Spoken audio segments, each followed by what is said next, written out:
हाय रहने दो, हमको मुंबई मंत्रालय जाना है तो जाना है। उसी तरह हमारे बीच हमारे साथी साजिद पटेल साहब हैं। आप यकीन नहीं मानेंगे, 3 महीने पहले उनका एक्सीडेंट हुआ। उनके पैर में रॉड डाली डॉक्टर ने और कहा कि आपको 6 महीने का बेड रेस्ट लेना पड़ेगा। लेकिन जब जावेद कुरैशी साहब और मसूद साहब ने इस आंदोलन के लिए उनसे मुलाकात की तो वो बेड पे से खड़े हो गए और वो भी 400 किलोमीटर चलने के लिए तैयार हो गए। आज वो लंगड़ते हुए हमारे साथ आए। क्यों आए हैं हम लोग, क्यों आए हैं हम? इतना बड़ा सफर तय करके पैदल क्यों आए हैं? हम सिर्फ अपने हक के लिए आए हैं। फिर भी ये बैठी हुई सरकार, अंधी बहरी गूंगी सरकार, इसको अभी तक पता नहीं कि हम 15 दिन से चलते हुए आ रहे हैं। तो ये सरकार को जगाना है, ये सरकार से अपना हक लेना है। आप यकीन मानिए कि रास्ते की कोई माने या ना माने, लेकिन इतिहास गवाह है कि रास्ते की चल चलाती चमचमाती धूप और सड़कों का ये उबलता हुआ डामर हमारी गवाही देंगे कि हम पैदल आए। वो कसारा घाट के पहाड़, वो कसारा घाट के झाड़, वो सारे पहाड़ हमारी गवाही देंगे कि हम पैदल आए हैं। हमें किसी को बताने की जरूरत नहीं है, ये ऊपर वाला देख रहा है कि हम क्यों आए हैं। हम हमारे हक के लिए आए हैं। और मैं चुंबुर के नौजवानों को, साथियों का बहुत शुक्रगुजार हूं और बहुत एहसानमंद हूं कि उन्होंने इतना बड़ा कार्यक्रम रखा और इतना भव्य हमारा सत्कार किया। इसका श्रेय सिर्फ और सिर्फ हमारे नौशाद चौधरी साहब को जाता है, जिन्होंने एक चीज कमाई है, ये दोस्त कमाए है। बहुत बड़ी बात है। मैं तो पहली बार चैम्बूर में आया हूं और मैंने जब देखा नौशाद कुरैशी साहब का, ऐसा लग रहा है कि हम जैसे औरंगाबाद में एक दूसरे को मिलते रात दिन, ऐसे दोस्त कमाए। वाह, वाकई में बहुत खूब। तो अजीज तरीन साथियों, बस आप लोगों से यही गुजारिश है कि हमारे इस आंदोलन के लिए, और कल जुमे का दिन है, जुमे में हमारे लिए दुआ करिए, अपने माँ बहनों से दुआ करने लगाइए और अल्लाह हमारी इस कुर्बानी को जाया नहीं जाने देगा, इसके लिए दुआ करिए। मैं इतना कह के हमारे जुम्मेदारों की तरफ से एक शेर अर्ज करना चाहता हूँ, क्योंकि जावेद कुरैशी साहब ने जब ये बीड़ा उठाया तो उनके साथ में सिराज देशमुख साहब, मसूद साहब और साजिद पटेल साहब और नौशाद साहब थे। लेकिन आज मैं अकेला ही चला था जानिबे मंजिल, मगर लोग आज साथ आते गए, कारवां बनता गया। बहुत बहुत शुक्रिया अजीज तलीम साहब। अल्लाह हाफिज। हफीज भाई, आपका बहुत बहुत शुक्रिया, आपने हमारा मार्गदर्शन किया। अब मैं मिलिंद अन्ना कांबले साहब, माजी आमदार कुर्ला विधानसभा राष्ट्रवादी कांग्रेस से गुजारिश करूंगा हमारा मार्गदर्शन करें। मिलिंद अन्ना कांबले साहब।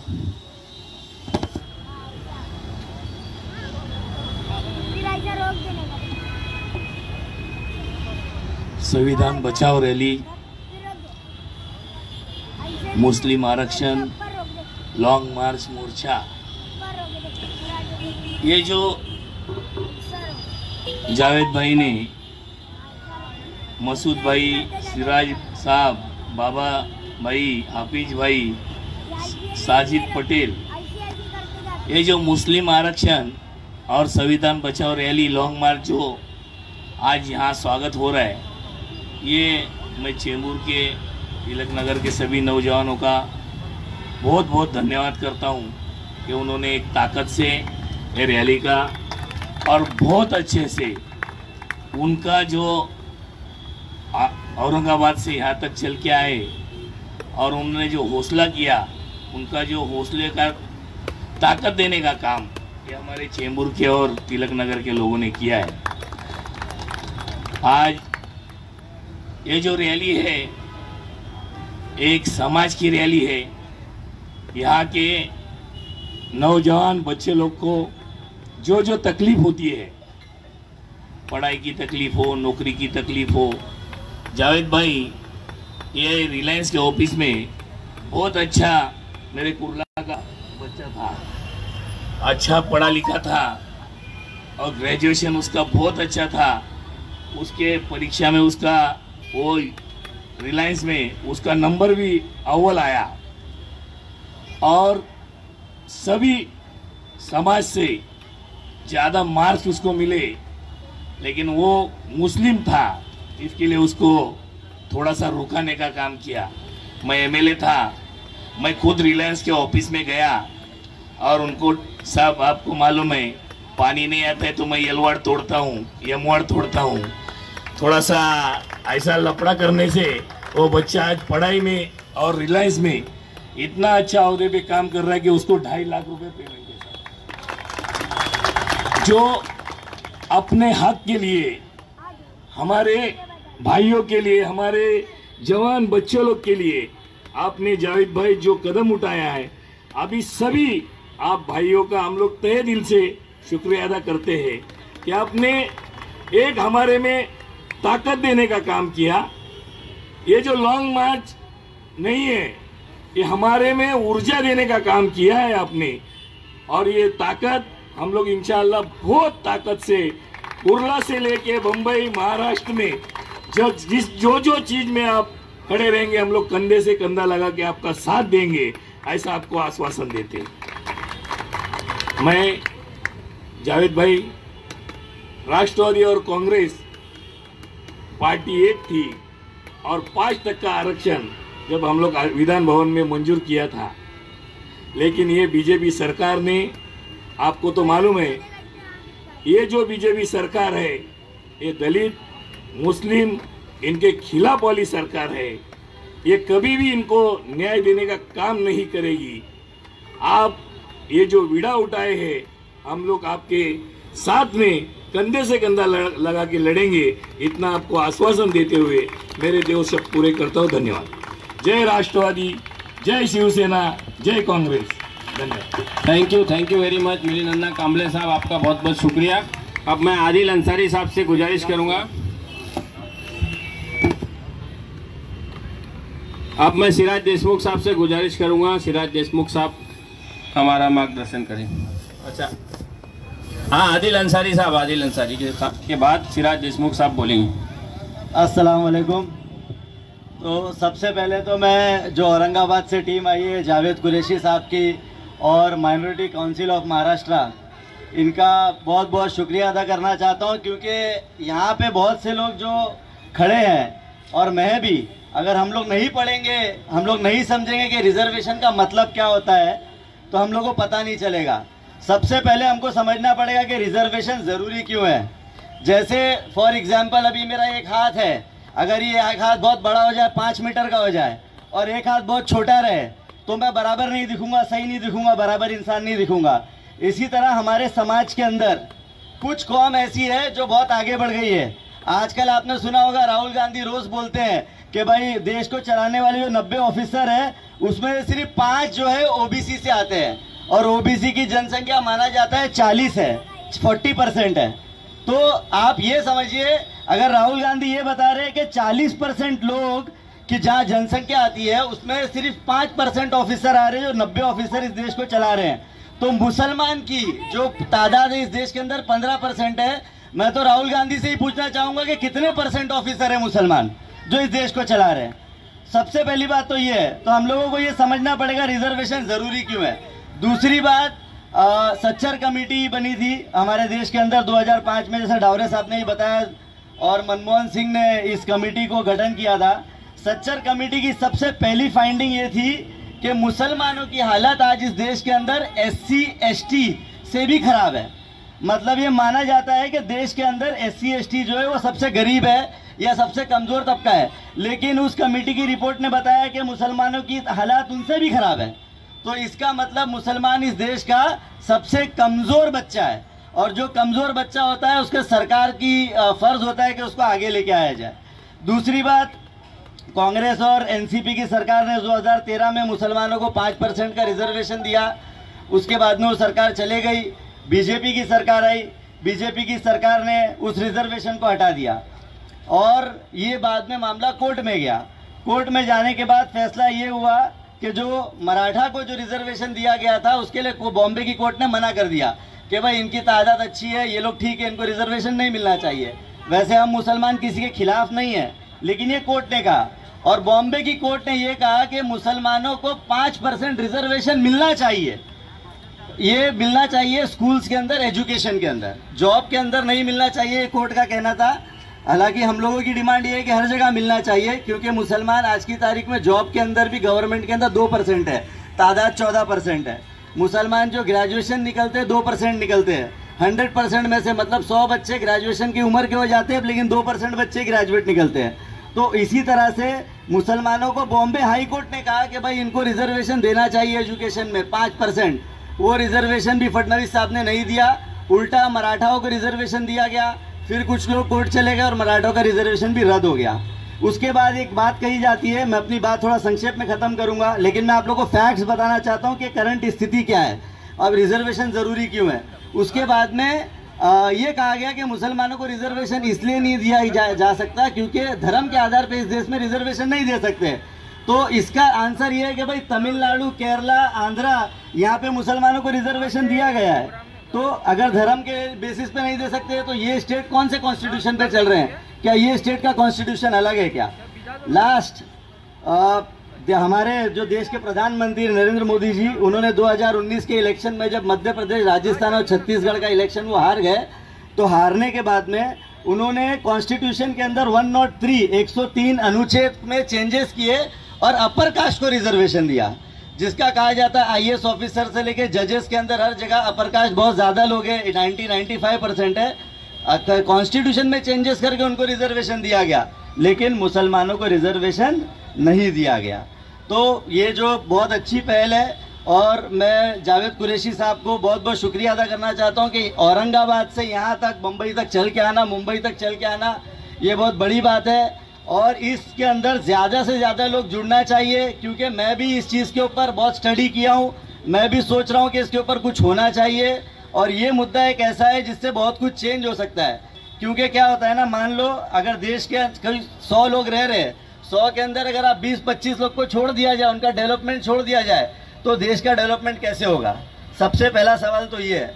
तो आप सबसे मैं गुजारिश करना चाहता हूँ कि आप लोग भी जब यहाँ से वापस जाए अपने अपने घरों पे, थोड़ा इसके बारे में गूगल करें, थोड़ा यूट्यूब पे पढ़े, थोड़ा गूगल में पढ़े, जानने की कोशिश करें कि रिजर्वेशन होता क्या है, रिजर्वेशन ज़रूरी क्या है। हम लोग लकी है आज कि हमारे पास इन्फॉर्मेशन अवेलेबल है।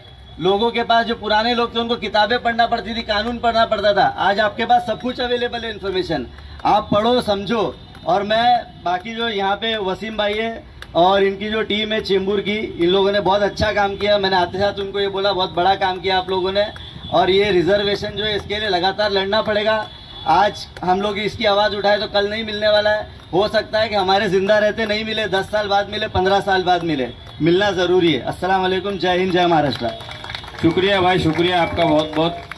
शेख मसूद साहब से गुजारिश करूंगा आप स्टेज पर आए और हमारा मार्गदर्शन करें। शेख मसूद साहब।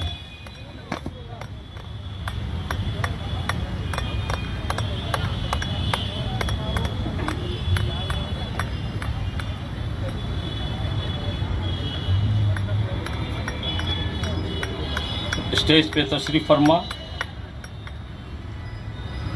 आमदार प्रकाश पात्रकर साहब जो चले गए, रत्नाकर डावड़े साहब, ताई अमिता पाटोले,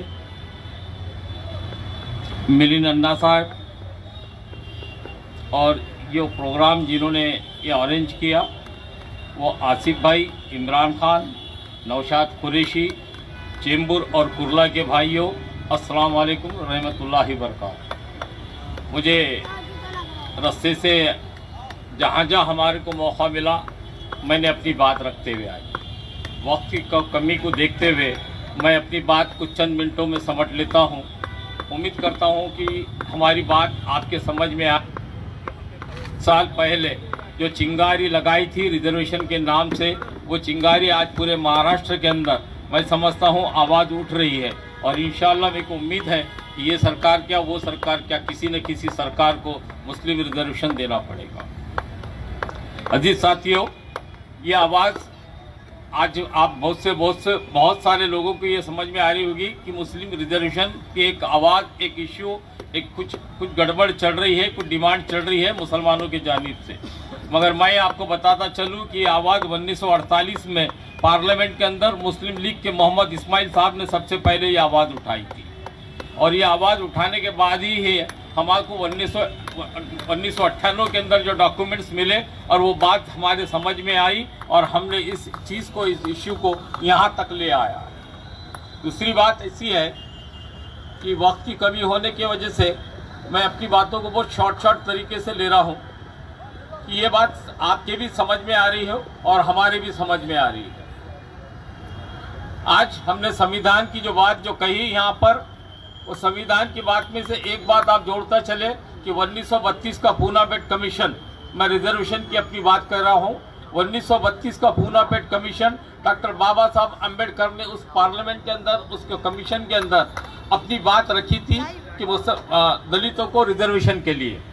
तो आप ये बात भी आप थोड़ी सी नोट करके चलिए कि 1932 का पूना बेट कमीशन, जहाँ पर मुस्लिम लीग के आगा साहब थे, उन्होंने कहा कि बाबा साहब हम हमारा जो 14 नुखाती प्रोग्राम है हम उसको बाजू में उठा के रखते हैं, मगर पहले हम आपके रिजर्वेशन के ताल्लुक से आप लोग जो पसमानदा है उसके लिए हम पहला सपोर्ट करेंगे। तो ये तारीखी नेचुरल अलायंस है दलितों का और मुसलमानों का, और ये साथ साथ हम इस बात को भी लेके चलते हैं कि आने वाला वक्त हमारे साथ में रहेगा, क्योंकि सभी लोग ओबीसी के हो या मराठा के हो, आरक्षण की बात चल रही है। मैं एक छोटी सी बात में अपनी बात को रोकते हुए बात कहता हूँ कि जिसके पास 80% शुगर फैक्ट्री है, जिसके पास कहीं शिक्षण सम्राट है, जिसके कहीं आमदार है, जिनके पास में बाजार खरीदी बिक्री संघ, प्राइवेट सेक्टर पूरा का पूरा उनके पास में है, और उस कौम को भी रिजर्वेशन की जरूरत महसूस हो रही है, क्योंकि उसके अंदर भी 80% लोग गरीब है। हम सबके रिजर्वेशन के फेवर में है, हम किसी के आड़े में नहीं आ रहे हैं,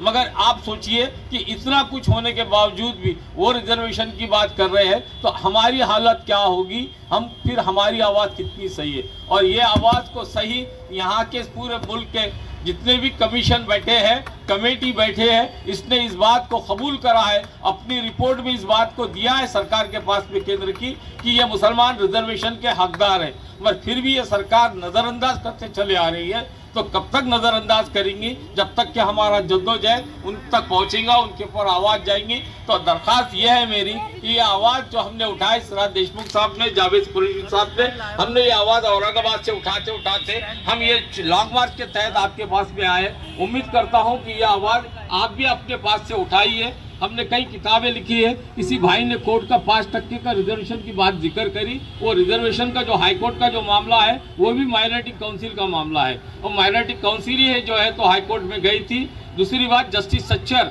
सच्चर का भी जिक्र यहाँ पे किया। जस्टिस सच्चर को जितना भी डाटा जो ज़रूरत थी मुसलमानों की पसमानदा तालीमी और माशी हालत की थी, वो सारा का सारा हमने उस माइनॉरिटी काउंसिल ऑफ महाराष्ट्र ने दिया और यहाँ तक हम पहुँचे हैं। उम्मीद करता हूँ कि अगला कदम भी हमारा रुकने वाला नहीं है। हमको जैसी जैसी ज़रूरत, हम सरकार ने अगर हम पे नज़रअंदाज करते चले आई तो हम हमारी आवाज़ को हम कम नहीं करने वाले। हमारी नज़र वहीं रहेंगी जब तक सरकार की नज़र में बदलाव नहीं आता। इतना ही बोल के मैं अपनी बात को ख़त्म करता हूँ। खुदा। शुक्रिया आपका, बहुत बहुत शुक्रिया। आपने बहुत पॉइंट टू पॉइंट बात की है, बहुत अच्छा मार्गदर्शन था आपका माशाल्लाह। आपका नॉलेज भी माशाल्लाह बहुत अच्छा है। आपसे बहुत कुछ सीखने और समझने मिला, जो पॉइंट ऑफ व्यू आपने उठाया। अब मैं हमारे स्थानीय सदर साहब सुन्नी मस्जिद के तिलक नगर के जनाब हारून मेमन साहब से गुजारिश करूंगा, नूरी मस्जिद के सदर साहब जनाब हारून मेमन साहब 2 मिनट अपनी बात रखें। जावेद हारून मेमन साहब से गुजारिश करूंगा कि 2 मिनट में हमारी बात रखें। जावेद हारून मेमन साहब, सदर सुन्नी नूरी मस्जिद तिलक नगर चेंबूर। अस्सलाम वालेकुम रहमतुल्लाह वबरकातुहू। ये जो हमारी कमेटी है जिन्होंने इस प्रोग्राम को अरेंज किया है, तो ये प्रोग्राम अभी खात्मे पर आ रहा है, ख़त्म होने वाला है। इनकी जानिब से तमाम तर मेहमान जो हमारे पास आए हैं, इसका हम खैर मकदम करते हैं, और आइंदा भी इस तरीके के मार्च, लॉन्ग मार्च हो, ये ऑर्गेनाइज करेंगे, ऐसी हम उम्मीद करते हैं। ख़ास इसमें जो हमारे खुसूसी मेहमान हैं जावेद कुरैशी साहब, जो औरंगाबाद से आए हैं और बम्बई में इंशाअल्लाह एक बड़ा काम अंजाम देने की कोशिश कर रहे हैं, तो हमारी सब दुआ है इनके साथ में है। इसके साथ साथ हमारे जो ऑर्गेनाइजर्स हैं